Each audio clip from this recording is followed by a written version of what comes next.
Yes. Who were your superheroes as a kid, and how does it compare to who you think of as Oh. a superhero as an adult? Oh, my favorite superhero is Willy Wonka. Willy Wonka was just the most amazing person to me, and I always wanted to make chocolate. His chocolate factory, the Oompa Loompas, being mean to the kids. It was just like the perfect. I just loved everything about Willy Wonka, and I really think that's one reason why I'm super creative, because I always want to have something that was coveted like as chocolate. And my chocolate just happens to be books and movies now, but I still get to share my chocolate with the world.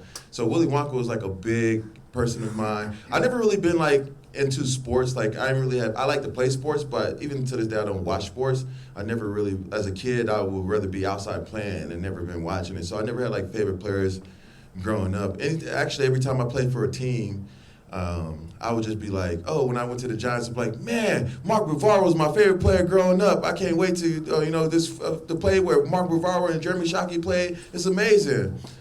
Cowboys. Jay Novacek was amazing.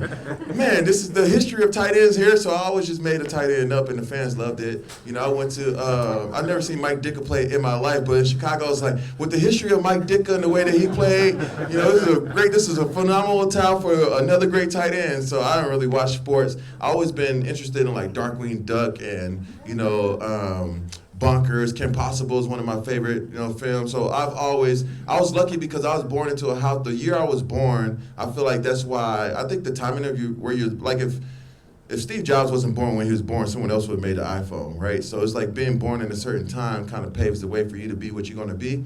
And I was born into a household, my family, and I was born in '87. So the great thing about this is I watch cartoons from the '70s. Like my favorite cartoon of all time is Tom and Jerry. So I watch cartoons from the '70s, or it's He-Man, whatever it is. The '80s, my mom watched all those shows. And then the '90s, when the boom really started to hit with Nickelodeon, Rugrats, and Disney, and then I was a part of the CGI run over too when that first happened with Pixar and Toy Story. So I lived through like 8 generations of cartoons. So it makes sense that I love to make cartoons because I watched all those things as kids. So.